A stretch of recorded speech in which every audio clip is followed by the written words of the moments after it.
Olá, boa tarde. Hoje, sábado, dia 21 de fevereiro de 2026, dia de mais um programa Seu Médico, Seu Amigo. Aqui ao meu lado, Dr. Moacir Toledo, ele que é psiquiatra. Boa tarde, doutor. Seja bem-vindo ao programa Seu Médico, Seu Amigo. Muito obrigado pela oportunidade da gente falar sobre assunto tão importante da saúde mental. Com certeza. Dr. Moacir Toledo é psiquiatra formado pela Universidade Federal Fluminense, especialização em psiquiatria pela UNOeste, de Presidente Prudente, São Paulo, médico da família e comunidade pela Prefeitura de Joinville, Santa Catarina, e professor do curso de medicina da UFMT, e atende no seu consultório em Sinop, na Rua das Macieiras, 1361. O telefone para contato é o 999535911. 999535911.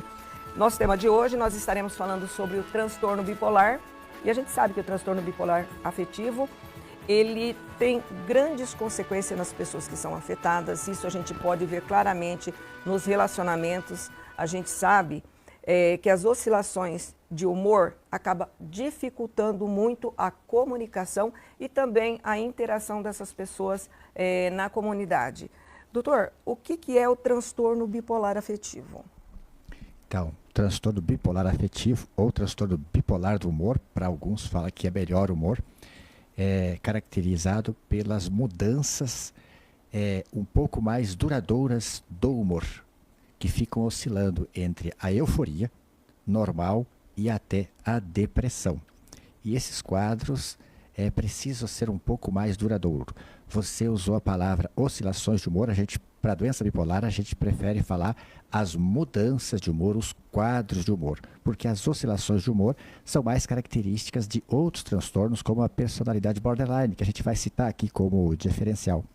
Mas para a gente ter um diagnóstico de doença bipolar numa pessoa, a gente precisa encontrar presente agora no exame dessa pessoa ou na revisão do histórico, na colheita da história da pessoa, a gente tem que encontrar um episódio de euforia. O nome técnico é mania, mas o leigo chama mania para outro significado, então a gente prefere usar euforia. Um quadro ao contrário da depressão que dura pelo menos uma semana. E esse quadro é caracterizado por um humor elevado, que pode ser muito alegre ou muito raivoso, um aumento de energia, uma sensação de grandiosidade, superioridade, sapiência. A pessoa fica muito desmedida. Com isso, ela acredita que tem uma autoridade que não tem, um poder que ela, na verdade, não tem. Ela acaba fazendo gastos excessivos, acaba extrapolando nas suas relações com as pessoas. E aí as pessoas começam a notar que fulano ou ciclana deve estar doente. Essas pessoas, elas têm mania de superpoder? Elas se Elas acham ficam se acreditando mais poderosas, mais bonitas do que são, mais inteligentes do que realmente são. E a última coisa que a pessoa acometida da doença bipolar vai acreditar é que ela está doente. No episódio eufórico, na crise da doença bipolar, a pessoa se acredita muito ótima. Ela jamais vai aceitar buscar tratamento. Sempre, quem está nos ouvindo aqui, é importante saber que quando notar a pessoa assim, você precisa armar um rodeio, um teatro, para conseguir fazer chegar essa pessoa à companhia do médico para ser examinada. Porque ela não vai aceitar ir ao médico, porque ela nunca se sentiu melhor antes na vida. E esse se sentir melhor, essas fases que você falou de euforia, elas têm que durar pelo menos uma semana e depois aí a pessoa do nada cai num quadro depressivo, apático. É uma exigência arbitrária da classificação. Sim. Durar pelo menos uma semana ou menos que isso se hospitalização foi necessária. Como assim? Alguém entra hoje, sábado, numa crise eufórica tão grande e faz tanta estripulia de sábado para domingo, que segunda-feira, no terceiro dia, a família põe ela internada e a gente entra com a medicação pesada, injetável, e 2 dias depois a pessoa está equilibrada de novo. Centrou. Durou 5 dias o episódio. Durou menos que uma semana, mas foi tão grave que a hospitalização foi necessária e a gente mesmo assim dá o diagnóstico. Quando não tratado, esse quadro pode durar semanas, meses ou anos. Há casos que não são tratados e duram muito tempo e há casos que vão ceder com algum tempo, algumas semanas. Dá para a gente dar um exemplo de algum caso que você tenha, que você, logicamente, eu acredito que já teve muitos pacientes com esse transtorno, mas para que as pessoas pudessem entender como que essa pessoa age, como que ela se sente, do nada ela começa uma euforia. Pois é, muitas vezes é muito rápido e às vezes é mais insidioso e as pessoas de casa vão acreditando que aquele é o jeitão da pessoa, É o jeito da pessoa que ela funcionar. está evoluindo daquilo ali. Mas vamos contar um caso clínico que envolve até televisão, mas a gente não precisa identificar. Sim. Sexo feminino, cerca de 40 anos, quem trouxe para consulta? O irmão mais jovem dela, tinha lá seus 35 anos, ela 40, e um marido de 60 anos, o marido mais velho. E a história que ele trouxe é que ela estava há cerca de 2 ou 3 meses com a energia aumentada, sem necessidade de sono, muito falante, com muitas crenças hiperreligiosas.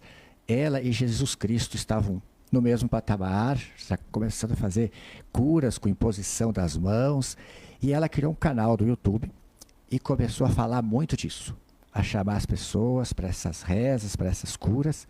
Nitidamente um quadro eufórico. Ele entrou, conversou comigo em separado, junto com o marido, depois trouxeram ela, mas ela é uma pessoa de boa reserva cognitiva. E aí todos sabem que todos nós temos alguma capacidade teatral. E a pessoa foi convencida, meio que empurraram ela e trouxeram ela no médico. No médico, ela não quer deixar transparecer tudo que ela está fazendo, porque as pessoas já falaram para ela que aquilo não é possível, que aquilo está descabido. Então ela chega e minimiza um pouco aqueles assuntos.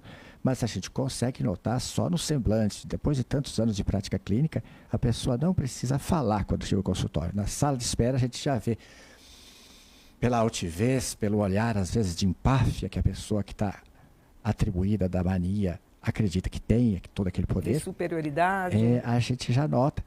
E aí orientei sobre o caso, tudo, orientei o tratamento e já orientei o marido e familiar que provavelmente ela não aceitaria tomar a medicação oral naquele momento. Já deixei a opção injetável. Orientei como fazer na farmácia, se precisar levar no pronto-socorro, etc. Liberei-os com as receitas, inclusive nesses casos eu peguei a receita, entreguei na mão do familiar e fala, tu cuida da receita, porque não é incomum o paciente dizer, deixa eu ver, e pega e rasga toda a receita. Porque ele não admite que está doente. Ou desaparece com a receita. Passado cerca de uma semana, 10 dias, é rotina da gente no consultório, a secretária ligar para oferecer alguma ajuda. E quando ligou, o irmão falou assim, não quero mais saber. O que aconteceu? Aquele dia a gente passou na farmácia, e na farmácia ela escapou de nós. E saiu em disparada na rua. Eu fui pegar o carro, o meu cunhado, o marido dela, foi atrás dela. Ele conseguiu que ela adentrou numa televisão aqui em Sinop. E chegando lá, ela estava imbuída, convencendo as pessoas da televisão que ela estava sendo mantida em cárcere privado em casa e que queria que chamassem a polícia. E efetivamente, os membros da televisão não têm conhecimento técnico para isso, entraram na história delirante, chamaram a polícia. Veio a polícia. Aí chegou o irmão com o carro lá, mostrou o meu laudo, já pedindo 180 dias de afastamento do INSS, tratamento involuntário, se houvesse a recusa. A polícia entendeu, chamou o bombeiro. Aí o bombeiro veio e ela não queria entrar no carro do bombeiro, ela queria entrar no carro da polícia porque ela queria ir para a delegacia para prestar queixa contra a família. E aí a polícia e o bombeiro deram um jeito e convenceram ela de entrar no carro do bombeiro e foram para a UPA.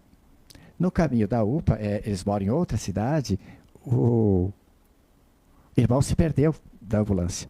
Quando ele chegou atrasado na UPA, ela já tinha conversado lá na UPA e convencido o pessoal da UPA que ela não tinha nenhum problema e já tinha saído.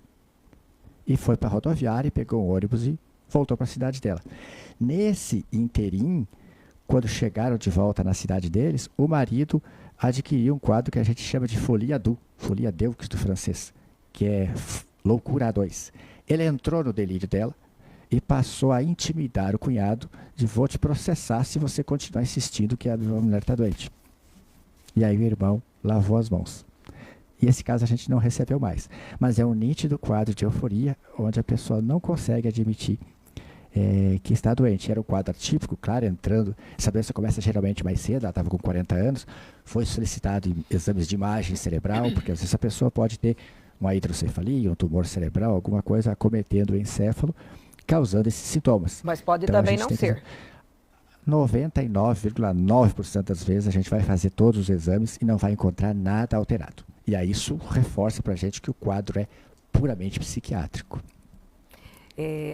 Um caso desse, esse marido, ele tem a chance em algum momento de retomar, sair desse delírio com ela e retomar a situação?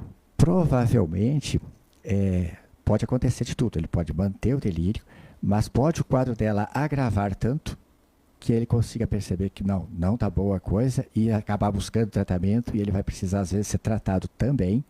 Mas como é uma doença bipolar, assim como a pessoa entra no quadro eufórico sozinha, às vezes ela pode sair do quadro. Também. E se ela deu a sorte de sair do quadro eufórico nos próximos dias ali, ele ficou acreditando que estava tudo certo na cabeça dele. Eu estava certo, minha mulher não estava doente. E é muito fácil, inclusive eu conversei isso com eles, fica tudo muito hiper. Perguntei para o marido durante a entrevista, como é que ela está sexualmente? Como é que está a questão assim da receptividade dela? Ele falou, eu nunca experimentei época melhor. É comum acontecer aumento da libido, uma receptividade maior. Então, para os maridos é muito difícil de tratar da mulher quando entra em mania, porque na verdade eles vivenciam aquilo como uma experiência muito boa, a mulher aumentar a libido. Muitas nuances. Complicado, né, doutor? Agora, doutor, para as pessoas que estão nos assistindo, eu gostaria de que o senhor falasse a partir de que idade essa pessoa começa a ter esse transtorno, que é normal aparecer. Então, das incidências, né? O habitual é a adolescência, segunda e terceira década, adolescência e os 20 anos, mas pode acontecer em qualquer época. Mas vamos pensar assim, 90% dos casos vão começar entre 15 e 25 anos. Tá. Sexo masculino ou feminino, mais incidência? A incidência é igual, de 1 para 1, homem e mulher, um pouco discretamente aumentada para o lado da mulher, mas é dos poucos transtornos que é tão prevalente, que geralmente os outros transtornos são mais prevalentes na mulher, esse é mais democrático, incide nos dois. Certo. Os hormônios, eles têm alguma relação com essa questão do transtorno bipolar? Sim, relação com o bipolar. Muito boa essa pergunta. Talvez retoma o que falamos antes. Talvez por isso que as mulheres estão um pouquinho à frente em maior incidência, porque as mulheres experimentam maiores variações hormonais. E justamente o período do puerpério, aquelas mulheres que fazem uma depressão puerperal, não é incomum quando precisam ser internadas 30 dias na ala psiquiátrica de um hospital, quando a gente vai dar alta já estão em euforia. Então, o período de abertura do quadro da doença bipolar é muito incidente justamente no período puerperal, que a mulher experimenta uma tempestade hormonal. Ela sai da gravidez, o HCG vai baixar, a prolactina tem que aumentar para a produção do leite, passou por um turbilhão de ocitocina lá no parto, então é o período que mais acontece.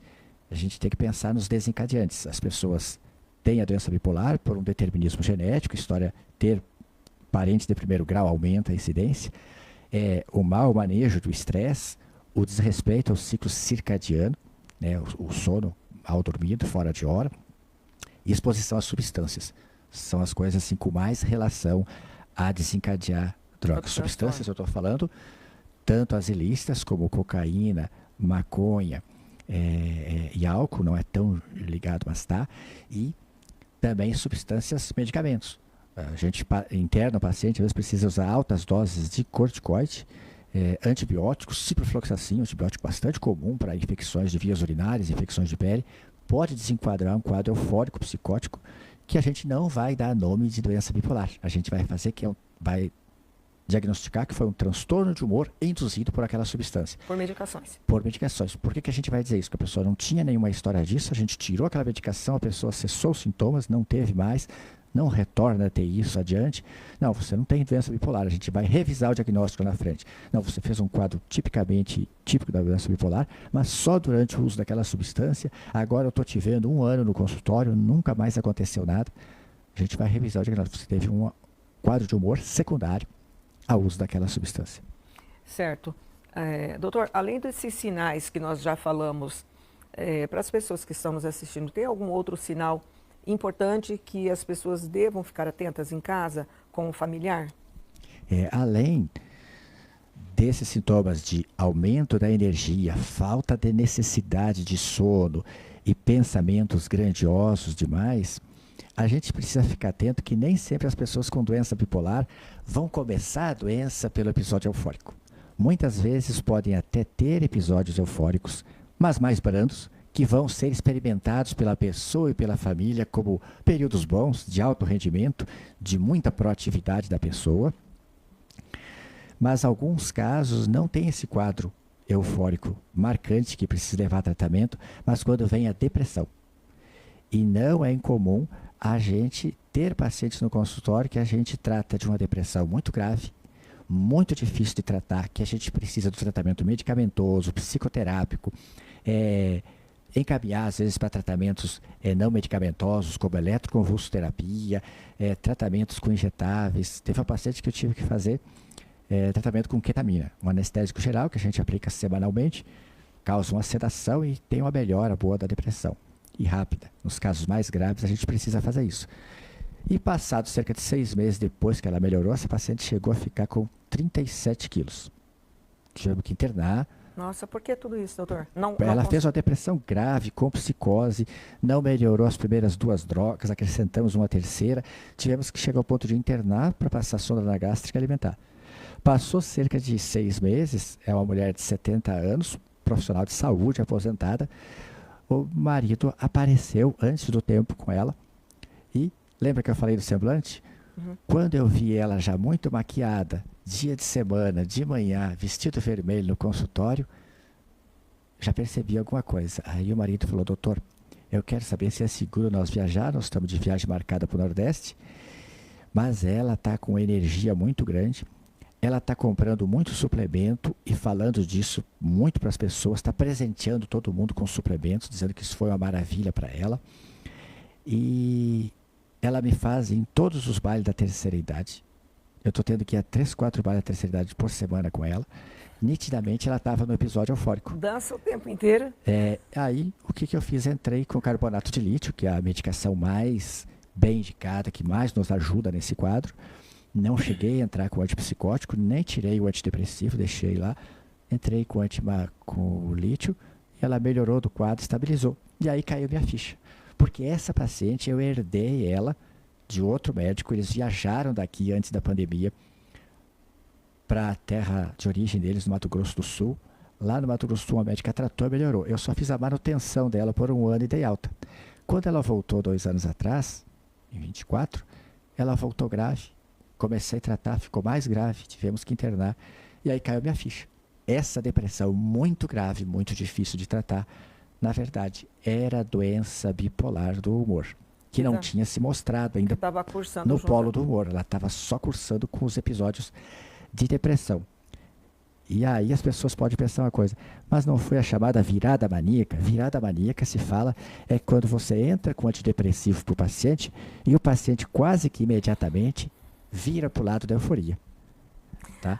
Ela não é o caso, porque ela já tinha anos de uso de antidepressivo e foi fazer o quadro de euforia com uma dose branda de antidepressivo só de manutenção. Agora, doutor, no adolescente, isso cursa diferente esses sinais ou são mais ou menos a mesma coisa? No adolescente é praticamente a mesma coisa, né? Pode assemelhar um pouco com a criança que cursa mais, não com um humor tão elevado, tão grandioso, quanto um humor irritável. Na criança, inclusive, os critérios diagnósticos são os mesmos. A diferença é que a gente não fica esperando ter um humor grandioso elevado. Muitas vezes é um humor irritável. E lembrar sempre que a doença bipolar do humor é uma doença de fases. Geralmente, em regra, não vai ser contínua. Para a gente diferenciar daquela criança irritável, evolução do TDAH. Sim. O TOD, transtorno desafiador opositor. A criança é irritável, desafiadora e elétrica o tempo todo. Não muda. Na pré-escola, nas férias, durante as aulas. Em qualquer lugar. E em qualquer lugar. E na doença bipolar, todo mundo vai dizer, não, o fulaninho não é assim. Ele está assim nesses últimos tempos, nesses últimos dias. Isso já é um sinal, então, que deve Sinal chamar a pra atenção dos doença pais, bipolar. então. Meu irmão tem transtorno bipolar há 6 anos e faz tratamento, só que no último ano teve algumas recaídas por não usar o medicamento corretamente. Gostaria de saber o porquê que ele fica agressivo somente com a família, inventa histórias horríveis sobre nós e nos trata tão mal. Tanto na saúde, né, como na doença, é mais comum mesmo que a gente mostre mais as nossas garras com as pessoas mais próximas. A gente filtra mais o nosso comportamento, tanto eu sadio, quanto eu em crise. Eu vou ter os meus piores comportamentos mais aguçados entre as 4 paredes e com as pessoas que eu mais me sinto confiante. Com as pessoas externas, alheias, eu costumo ser mais brando. E isso que ele falou é uma tônica muito comum na doença bipolar do humor. O que tem de ruim nela é uma doença grave, é tido como um dos transtornos mentais maiores, mas ele é altamente responsivo ao tratamento. E com o tratamento, quando vem a fase de estabilidade, a pessoa fica completamente normal. Inclusive, isso é o que diferencia às vezes da esquizofrenia, porque em crise eufórica com psicose, muitas vezes na fase aguda, durante a internação, no primeiro atendimento, a gente não consegue diferenciar da esquizofrenia. Mas tratada a crise, a pessoa fica tão bem, as pessoas veem ela voltar ao mesmo nível de produtividade, de funcionalidade, e ela se sente bem também, que eles, família e próprio paciente, se sente muito convidado a interromper a medicação. E é uma doença muito dependente da manutenção da medicação, principalmente do estabilizador de humor, além, é claro, da manutenção da melhoria dos hábitos de vida, sono, alimentação saudável, evitar álcool e substâncias. Então, em crise, ou no início da crise, quando as pessoas não perceberam, a pessoa vai ficando mais irritada, mais autoritária, mais agressiva, e a gente precisa acender esse sinal de que fulano pode estar doente. E isso precisa ser episódico. Durante as crises a pessoa modifica o comportamento. Agora, se alguém tem esse comportamento desde a infância, adolescência, e isso permeia a vida da pessoa, a gente tem que começar a pensar em distúrbio de personalidade, que é outra coisa.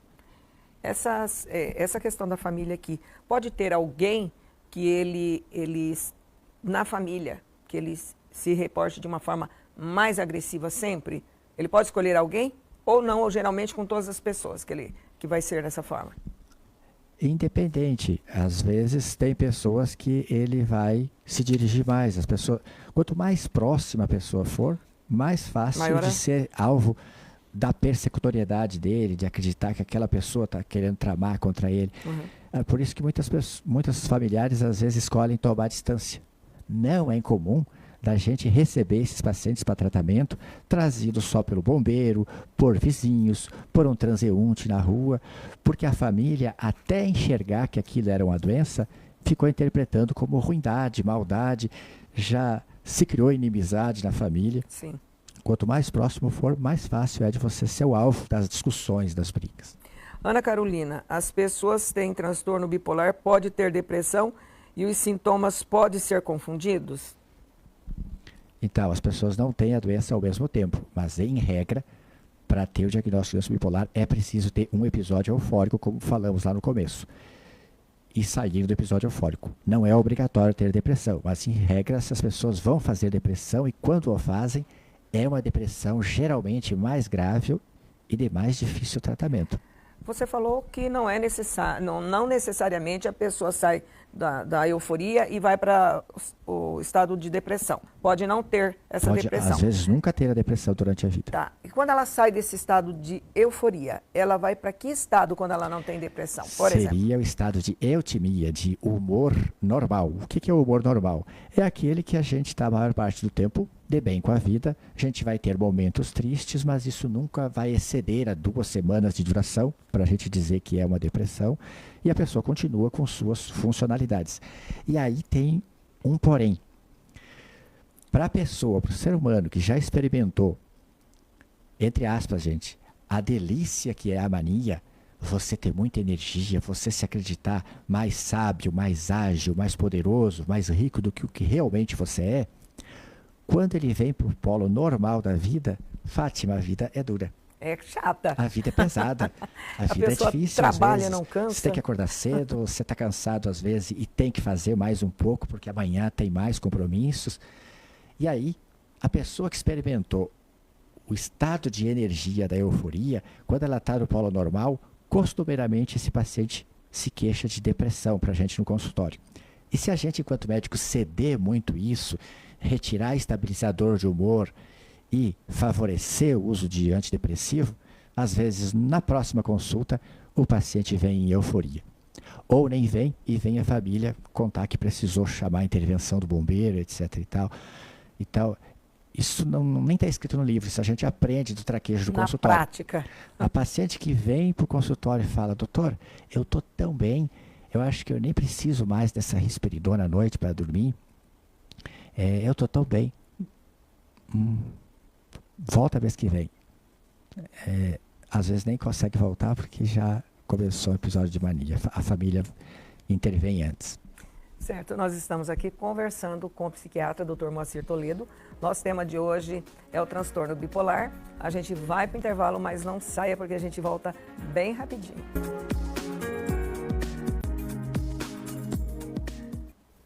Estamos de volta com o programa Seu Médico, Seu Amigo.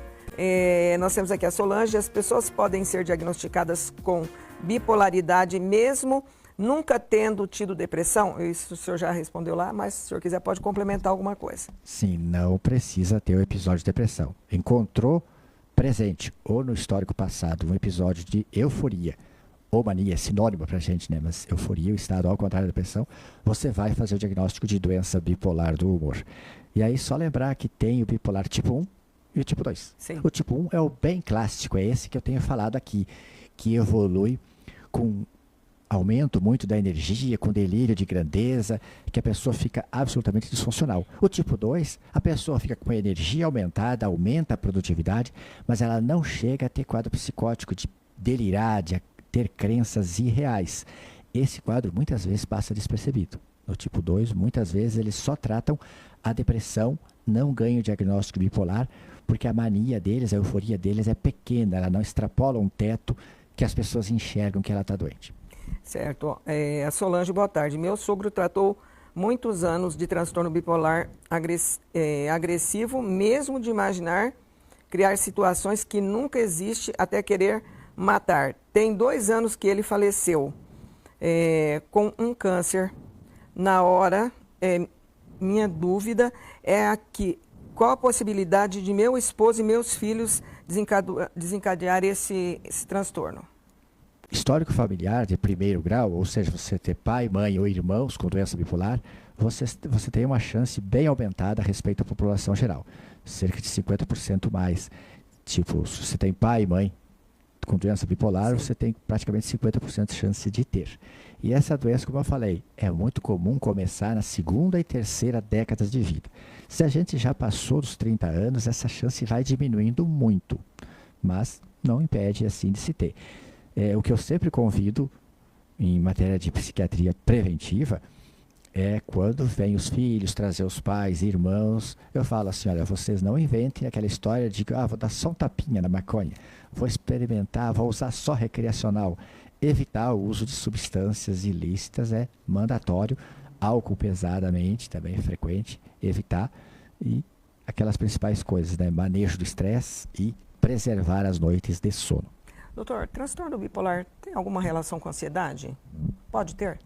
Pode ter. A gente tem que lembrar que é um transtorno de humor, doença bipolar, que a gente diferencia da depressão unipolar, que nunca faz o episódio de mania, mas as pessoas com doença depressiva frequentemente têm transtorno de ansiedade.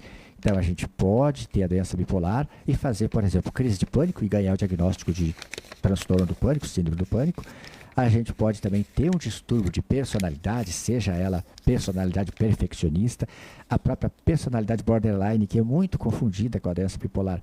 A pessoa pode ser a personalidade borderline e fazer a doença bipolar também. Dá para a gente falar um pouquinho do borderline e das pessoas, às vezes, confundir com o bipolar?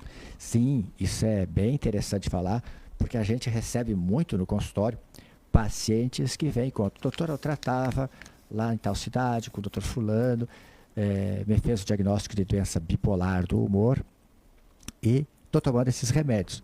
E aí você vai olhar os medicamentos dele lá, tem antidepressivo, tem ansiolítico e não tem estabilizador de humor. O que são os estabilizadores de humor? É o lítio e os antiepiléticos, usados em dose plena. E a gente vê que o doutor não prescreveu. E aí você já acha estranho que é um bipolar buscando tratamento sozinho. O bipolar, geralmente, a busca pelo tratamento vem para a família trazer. A família traz. E aí você revisa o histórico e aí o grande detalhe é você ver que as mudanças de humor, na verdade, são essas oscilações que acontecem secundariamente aos fatos que estão acontecendo na vida da pessoa, e esse humor pode mudar da manhã para a tarde, de um dia para o outro, no mesmo dia, mudar várias vezes. E aí você percebe que essa história de oscilação de humor está presente em toda a vida da pessoa, começando lá perto da infância, ou geralmente adolescência, e se mantém durante toda a vida. Essas pessoas se caracterizam por uma instabilidade de humor, uma instabilidade emocional, sentimento de vazio, relações tanto de trabalho, afetivas, de amizade, são muito intensas, mas instáveis, não conseguem dar uma duração longa para as relações. E essas pessoas, muito presente, às vezes histórico de várias tentativas de suicídio, autoagressão, frequentemente essas pessoas ganham o diagnóstico, tanto de depressão, de ansiedade, como de doença bipolar. E, assim, tecnicamente não é difícil diferenciar. A gente tem a suspeita que, às vezes, o médico dê esse diagnóstico e chame até de bipolaridade, que esse nome não existe, o transtorno bipolaridade. Isso, clinicamente, se inventou, talvez como uma maneira de se evitar de dar o diagnóstico de transtorno de personalidade borderline. Porque essas pessoas são impulsivas, são muito raivosas, tomam atitudes ruins, e sofrem com isso, e se sentem culpadas. E eu entendo que muitos terapeutas entendam assim: se eu disser para essa pessoa que ela tem transtorno de personalidade, a gente sabe que é um transtorno que a pessoa vai entender que ela é responsável pelos seus atos, que ela tem o discernimento e as atitudes um pouco prejudicadas por causa desse humor dela, dessa característica de personalidade dela, mas ainda assim ela é responsável por seus atos. Enquanto que, se o médico fala que é doença bipolar do humor, e ela vai ler sobre, ela vai entender que, inclusive, as pessoas de doença bipolar do humor são inimputáveis, não são responsáveis por seus atos durante a crise. Que negócios jurídicos são desfeitos se a família comprova que a pessoa dispôs daqueles bens, daquele dinheiro em crise, se alguém comete um ato que é criminoso e está em franca crise, o perito judicial lá vai dizer que a pessoa não tinha o necessário discernimento para entender a natureza do ilícito, e a pessoa vai receber tratamento compulsório e não vai ser apenada. Então, às vezes, para um melhor vínculo terapêutico, para uma melhor aliança terapêutica com o paciente, o médico verbaliza: você tem bipolaridade. Com a diferença, na personalidade borderline, o principal tratamento responsável por 90% de uma melhora é o processo terapêutico, psicoterapêutico. O paciente aceitar o diagnóstico e ir trabalhar a personalidade da terapia. E a medicação ajuda um pouco, mas a gente usa doses menores de antidepressivo, menores de estabilizadores de humor.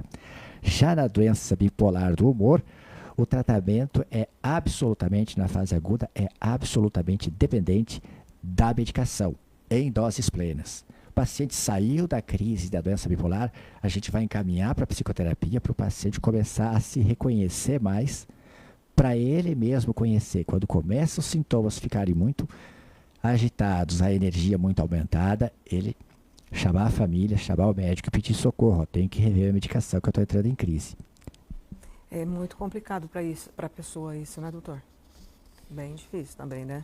Sim, e é mais complicado pensar que nós estamos falando de uma doença grave, mas perfeitamente tratável e muito responsiva ao Ao tratamento. tratamento. Diferente da esquizofrenia, que é uma doença muito parecida, mas que a cada crise, o paciente, depois da crise, ele volta com um nível de funcionalidade menor.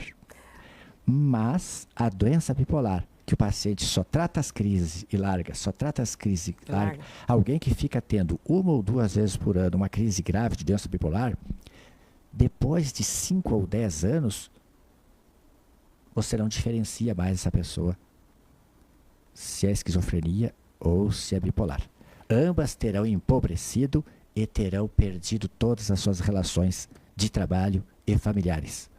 Dá para a gente falar da esquizofrenia? Para a gente falar um pouquinho como que é uma pessoa com esquizofrenia, o que é essa doença? Eu acredito que a gente falou essa questão aí, eu achei bem importante que você falou. Se a pessoa estiver sem tratamento, ele vai, em 10 anos, ele não vai ser confundido. Se é esquizofrenia ou era bipolaridade, bipolar, e hoje esquizofrenia por causa de não ter feito o tratamento. Sim, esquizofrenia é um diagnóstico diferencial importante e, inclusive, existe um fato histórico que nos anos 60 e 70 existia uma divergência entre Estados Unidos, que é a escola que nós seguimos aqui no Brasil, e a Inglaterra, que nos Estados Unidos eles diagnosticavam muito mais esquizofrenia e a Inglaterra diagnosticava muito mais doença bipolar, que na época se chamava PMD, psicose maníaco-depressiva. Hoje, bipolar. Por quê? Porque eles tinham os critérios não estavam ajustados. O DSM, que é a classificação americana, veio ajustar isso. A partir do DSM-13, em 1980, se uniformizou isso. E aí ficou igual a incidência nos 2 países, como isso. Inclusive, as doenças psiquiátricas, a gente fala que são as mais democráticas. Porque diferente das doenças infecciosas, que preferem as pessoas de mais baixa renda e de clima tropical, a doença psiquiátrica comete a mesma incidência em qualquer lugar do mundo, seja rica ou pobre. É lógico que a pessoa cometida de doença mental grave, geralmente, se ela não for bem conduzida pela família, todos empobrecerão também. Mas a esquizofrenia, o que é marcante nela é que é uma pessoa absolutamente sadia, normal. E, tradicionalmente, final da adolescência, 20 e poucos anos, a idade gira em torno de 18, 20 anos. De repente, a família nota que fulano não está conversando coisa com coisa. Começa a ter crenças irreais e ter delírios, né? E ter audições, geralmente escutas auditivas, alucinações auditivas que zombam dele, que falam que estão tramando contra ele, que acaba colocando esse familiar doente contra os membros da família. Ele fica persecutório, ele começa a acreditar que querem envenená-lo em casa, que querem prejudicá-lo. E nessa de se defender das pessoas, ele fica agressivo com as pessoas. Casos extremos onde o filho mata os pais, os avós em casas por causa da psicose. Mas isso é o extremo. Sim. A grande maioria, a gente às vezes vai ser chamado para intervir e encontra um jovem trancado no quarto. E às vezes esse quarto é a despensa de comida da família, e esse rapaz está lá magro, desidratado e com hálito cetônico, porque ele nada come, porque na cabeça dele estão tramando e querem envenená-lo. E está cheio de comida no quarto que ele está. E aí você vai lá e faz o antipsicótico, 2 semanas depois ele está restabelecido, está conversando com a família, cessou aquele pensamento delirante. Então a esquizofrenia, quando está em crise, o cara acreditando que tem câmeras vigiando ele, que ele é um alienígena, que ele tem um chip implantado nas mãos, que ele tem o poder de ler o teu pensamento, que a televisão lê o pensamento dele, ele está delirante, ele está grandioso. O delírio persecutório, acreditar que alguém se ocupou de colocar naquele ripado uma câmera escondida para me observar, é um delírio de grandeza. Alguém se ocupou para fazer isso. Só que na esquizofrenia você trata a crise com antipsicótico, o sujeito sai da crise, acaba as alucinações, acaba as crenças delirantes, mas o sujeito fica embotado, fica aplastado, sem vontade, fica rígido afetivamente. Fulano, tua mãe morreu. Ah, é. Fulano, tua mãe passou no concurso. Ah, é. É a mesma coisa. Mesma coisa, tende a uma rigidez afetiva. Essa é a esquizofrenia. Entendeu? É uma doença bem mais grave e que a doença bipolar. E a doença bipolar é perfeitamente tratável, mas ao mesmo tempo isso é traiçoeiro. Como eu falei, a pessoa ficando normal aos olhos alheios e ela se sentindo bem, ela se sente muito convidada a parar o tratamento. Certo. Doutor, tratamento. O que é importante a gente falar sobre tratamento no transtorno bipolar? Sobre o tratamento da doença bipolar, eu acho que o que é mais importante é a gente falar com as pessoas que estão nos ouvindo, é que essa fala é muito mais dirigida aos familiares da pessoa que desenvolve esse transtorno. Porque o tempo todo nós falamos aqui que a pessoa, quando entra em crise, não consegue perceber que está doente e não aceita o tratamento. Então é você, familiar, que tem que ser responsável por levar ao tratamento e supervisionar as tomadas de medicação. E que o tratamento, a medicação é muito importante, mas não é só isso. A gente precisa ficar afastado do álcool, afastado de outras substâncias como cocaína, maconha, etc., os estimulantes, êxtase, etc. E as drogas são bastante pesadas, são mais medicamentos durante a crise, e que fora de crise, o medicamento da classe dos estabilizadores de humor precisa e deve ser mantido. E você nunca, familiar, baixar a guarda de assistir, de supervisionar, de cuidar disso.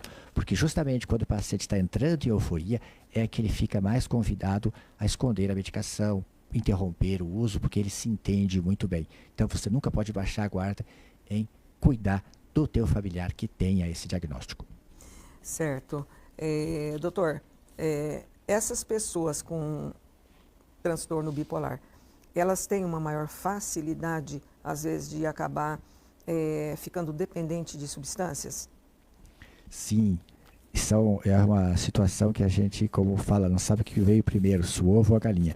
Mas a pessoa em euforia fica mais apta a tomar atitudes impulsivas, experimentar coisas mais estimulantes. Então, muito frequente as pessoas entrarem no álcool, na droga, por causa da euforia. E muitas entram antes no uso de substâncias e isso é o gatilho para a euforia. Então a gente tem que ter uma predisposição genética para isso, mais um gatilho às vezes. Esse gatilho pode ser a falta de sono, o estresse inapropriadamente tratado, álcool, droga. Certo, doutor. Chegamos ao final de mais um programa Seu Médico, Seu Amigo. Quero agradecer imensamente sua participação, dizer que foi muito bom estar falando sobre esse tema.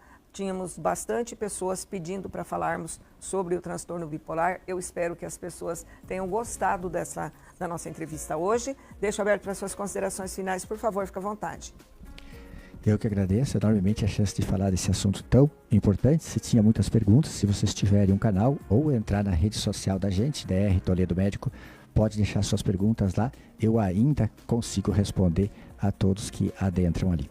Certo, um agradecimento ao patrocinador e também a Vibe Roupas, Acessórios e Calçados. Tenham todos um ótimo sábado, excelente final de semana. Não esqueça, no próximo sábado nós estaremos aqui falando sobre labirintite com o Dr. Lucas Costa. O programa vai estar imperdível. Tenham todos um ótimo sábado, excelente final de semana. Tchau, tchau.